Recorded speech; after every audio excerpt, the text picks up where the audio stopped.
Welcome to Inside the Firm, a podcast dedicated to small business owners and hosted by entrepreneurs Alex Gore and Lance Cayko. Each week, they take you on their journey of how to start, run, and grow a business by bringing you inside their architecture and real estate development firm. Get a behind-the-scenes tour of how these business leaders manage their clients and foster company culture while creating new and innovative projects. And now your hosts, Alex Gore and Lance Cayko. Welcome to another edition of Inside the Firm. I am Lance. We're keeping that in here, ladies and gentlemen. You better cut My name that. is Al Gore, and I am the host of Inside the Firm. Today I'm with my co-host, Lance Cayko. Yep. And I here we have go. spiders for brains. Yes. He's a Lance Cayko. Spiders. Speaking of that, quick, hard transition since I'm Lance Cayko. The world, we'll talk about this. Construction costs. Where are they going? How are they going? Very important. What's happening here? This does relate, though, to if construction costs are going there, it means inflation is going up. Yeah. And it does mean at some point you have to have a sturdy foundation because things can drop more quickly in a scenario that is unpredictable. 100%. Right? So that's why if you haven't buttoned up your skills to be valuable in either Revit, RevitRocketship.com, go check that out. Model like it gets built, gives you a leg up. If you want to get in the residential architecture game, it's a perfect place to do it. And then the other is architectsguide2.com, which is the architect to builder course.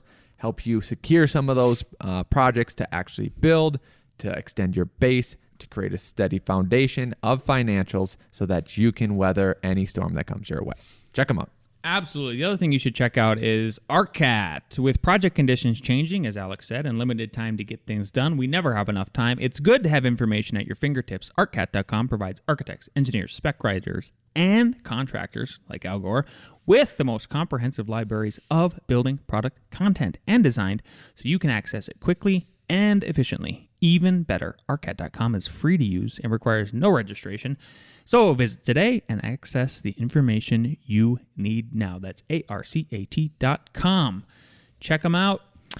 You also need to visit PellaLuxury.com/the firm. Why? Because you've never experienced a brand like this before. The collection of brands within the luxury division of Pella are the conversation starters, the pioneers of industry who provide window and door solutions to discerning architects, the building industry, and beyond.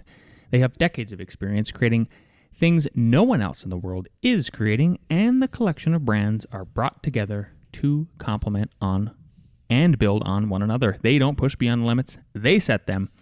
Explore PellaLuxury.com/the firm today. Back to you, Mr. Gore. What is happening with construction costs? I just had a meeting with a roofer, and basically he said the material supplies over the past 18 months have gone up 50%. So that's already happened. Say that one more time just because that was a lot.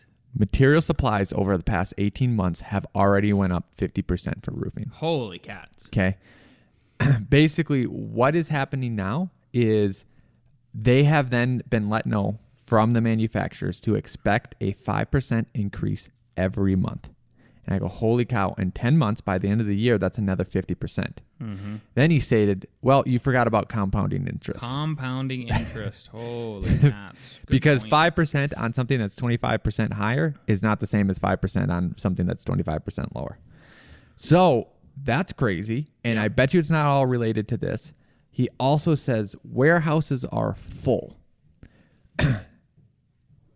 Exactly. You look puzzled. Why are warehouses? If you're watching on the YouTube, that was a very confused look by me. The reason warehouses are full is because everyone knows that this is happening. So they're saying, hey, supplier, buy it, send it to the broker. The broker will keep it. Hold it for me until I'm ready. Now the warehouses are, he said, completely full, that they are even under the table giving some supplies to people who can take it right now just to unload their warehouses. Amazing. But here's the kicker. Here's the problem. Now, if you order something, right? You order, let's just roofing. hey, your price is supposed to be, I bought it. The price now is at 50% higher than it was 18 months ago. Say $8 a roll. I'm making up numbers, right? They say, hey, we can no longer give you those numbers because your materials will not come in for 6 months. And we can give you a quote now. The price you will be charged is the price at delivery. So let's say within that 6 months, it goes up 5% 6 times. Let's say over those 6 months, COVID shuts down a plant. Let's say a fire shuts down a plant. You do not have a guarantee of what the price is. They do not care. And I don't mean this in a negative way. There's nothing they can do about it. You are now being charged a future price. You cannot lock in prices, at least in that area. Wow. That is crazy. Do you have any, do you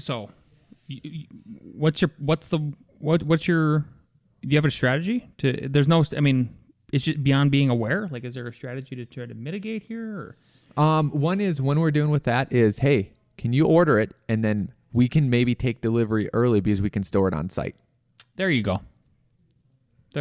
So that's what you should look for is like, okay, if I'm planning for a project, can I store stuff on site? Do I need Or do you have another site you can store it on?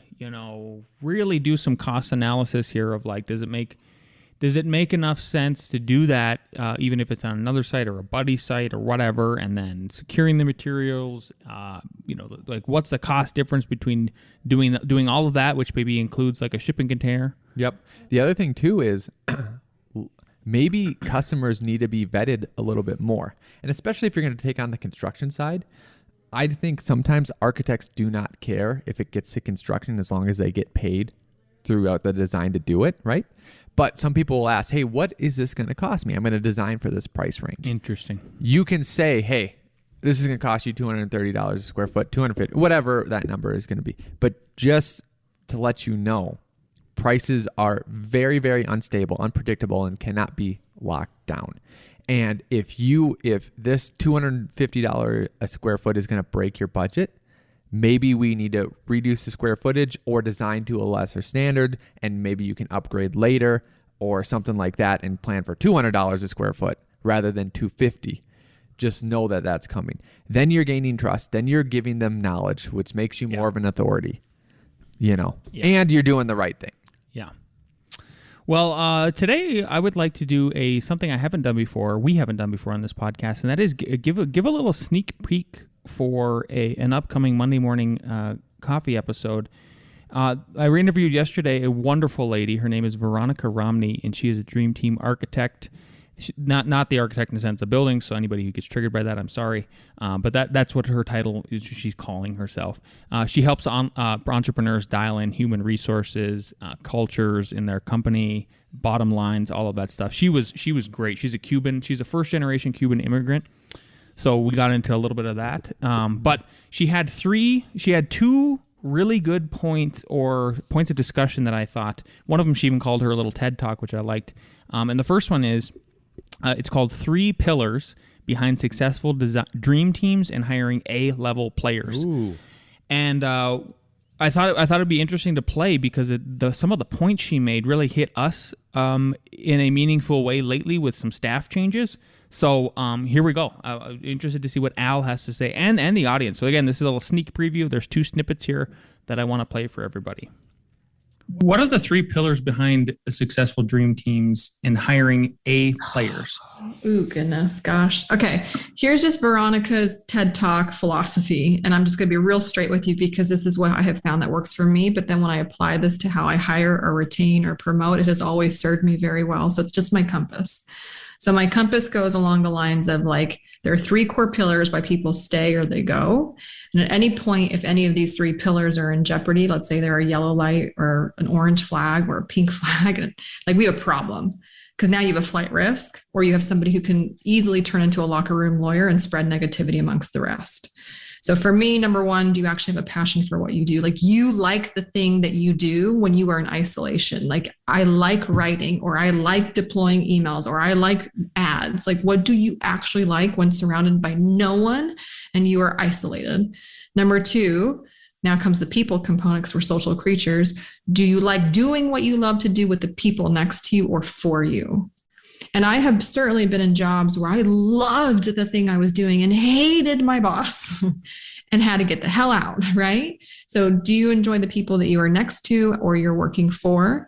And then the third pillar has always been for me, do I feel like I'm getting paid fairly for the passion and my contributions that I'm lending to you? Let's be very clear, right? So like, do I like what I do? Do I like who I work for? And do I like what I get paid? And if any moment those three things are in any kind of jeopardy, we have a flight risk.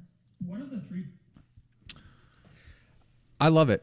I love it. Wasn't that good? Because it's three things. It's passion, profit, people. Yeah. Like, do you have enough profit to pay them? Who are the people? Do they fit in the culture? And do they have a passion for it? Now, here's a question. How do you, because me and you are different, but I believe that you were a good hire for F9. Still here. Haven't been fired. So Nick, if you need a architect. there you go. You'll go to Litterbox City, Litterbox State.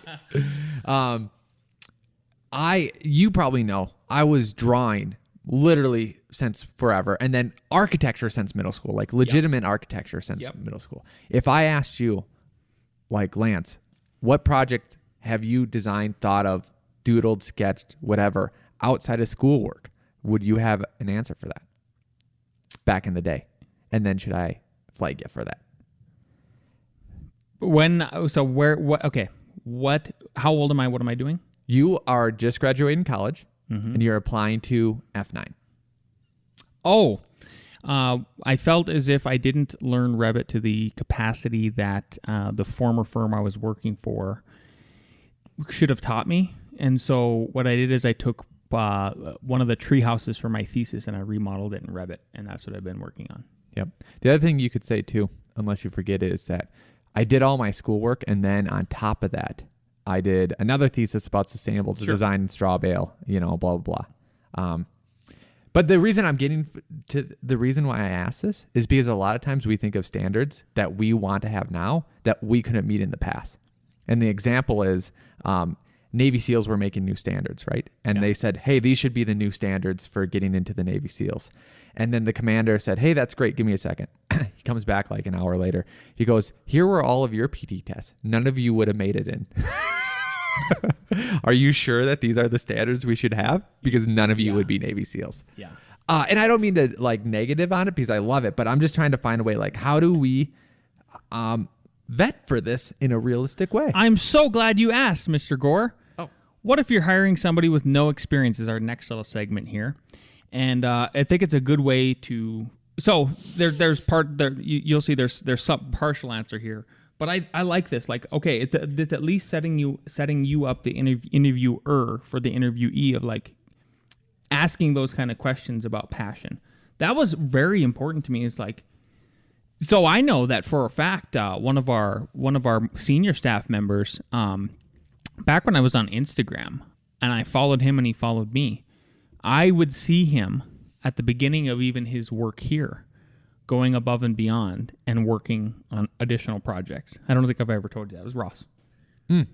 And so it was literally the same kind of thing. He was developing like a school project that he did by hand in Revit in his spare time, and he would post photos and stuff like that. I just think that's a really good question. And I think you need to get that out of the way first, because if they're not showing any kind of extra passion in any other way, I can tell you from experience, like, you might see some crazy slouching in the office to the point where you're like questioning, like, are you hating the work here? I don't know. Mm-hmm. I think we need to look at our interview questionnaire and have these three things and have example questions that we can ask about those. Yeah. Between this gal and I'm just going to look it up real quick here.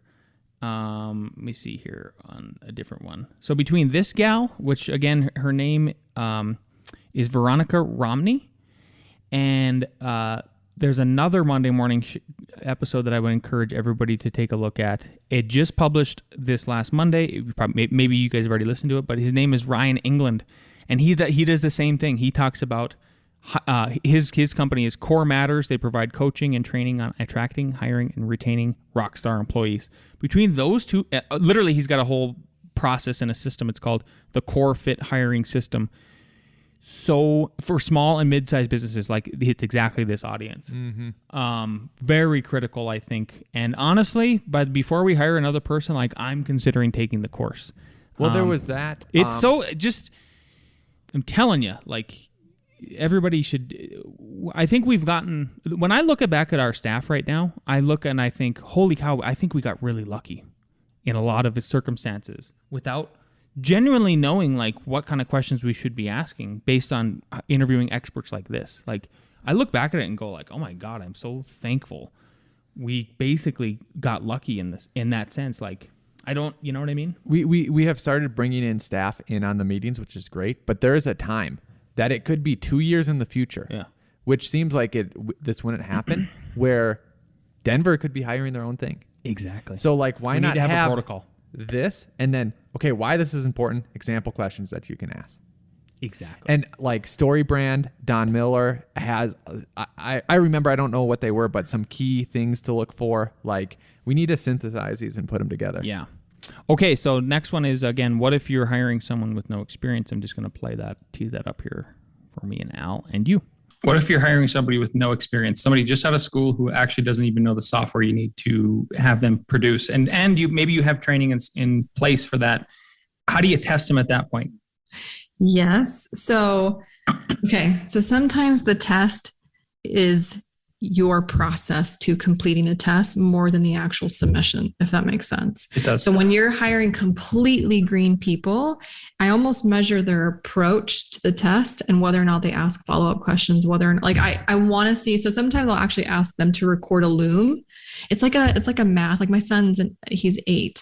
It's like so much, you get points for how you did the math equation. So you actually have to like outline all the steps, and you get points up until you get that one step wrong, more than you get points whether or not the answer's black or white incorrect. It's the same idea. When you're having a completely green person, it's their approach to the test more than the results of the test that matter. Oh my God, doesn't that speak to culture? Like their approach to solving the problem. Are they asking questions? Are they seeking help? Are they just internalizing? If you're trying to have an open studio culture like we are, like that's it. Yep. I love that too. I wonder, a lot of what's happening in school curriculums that I hear, like I don't agree with, but this one, if this is correct, I remember hating this in math. You have your equation that you have to solve. You have 5 lines down, and then all of a sudden, like you forgot to divide by A in like the 5th line down, and you're like, well, I got that whole question wrong. But actually, like even forgetting divided by A, like I solved it correctly even after that, but you miss out one thing so it makes sense. That's very cool that they're doing that. It makes a lot of sense to think about it like that. Yep. Yeah. Okay, last thing I've got here is I just want to know if anybody is still using Thumbtack. I actually turned our Thumbtack back on after taking a hiatus for about a year. It's not that Thumbtack wasn't doing their job. I've had the marketing, one of the marketing directors on a Monday morning show. I still love that service. They've led to some really amazing projects for us. Eldorado Climbing Walls, the Eastwatch House, which has been all over the internet, graced the cover of Builder Magazine. Can't fluff them up enough. But if anybody else is using Thumbtack, I would love for you to write to me, lmc@f9productions.com. That's lmc@f9productions.com, and tell me if you have seen a drop in leads. I have been advertising for 2 weeks now. We haven't spent a dime. Yeah. And meaning you pay for the leads now, basically. If a lead comes in, then you pay for it. So to make it clear to everybody, I haven't seen any. I'm kind of blown away. Like I don't. What I'm curious about is like, is this a sign of cracks in the economy, or is this just it's springtime in Colorado? We're finally going to experience 70, 80 degree weather. It's been a real winter here. Al would agree, and now everybody's just outside fishing. A lot of the people that I communicate with that aren't inside the firm, we're taking spring break too. Exactly. Literally, I have clients on spring break potentials on spring break right now, not doing anything. So who knows? Maybe next week I'll fill you back in and be like, oh no, I was right. Spring break. Yep. Hey, do we have a read? The reads were Miss Romney. Oh, very, very nice. So now is the time for A.R.E. Jeopardy? It is. Let's bring down the team.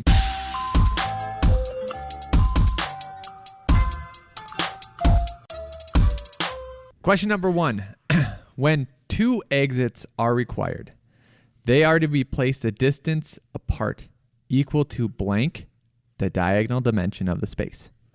Is it A, 1/3, B, 1/2, C, 1/4, D, 2x? Don't ask questions. Don't talk to the question. Hey, I'm asking questions. You don't ask questions about questions. you don't ask them. A, B, C. It is B, 1/2. That's something you should know. I know it's a specific, but that's something you should know. Yeah. This is one you shouldn't know, but it's interesting. Question 2. High rises of more than 420 feet tall, Elon Musk set that distance, must have stairs separated. So a lot of skyscrapers, you'll see like the stairs like touching each other. It's saying if you're over 420, you actually have them separated. Of not less than blank of the length of the maximum overall diagonal. Is it A, 1/3, B, 1/2, C, 1/4, D, 2x?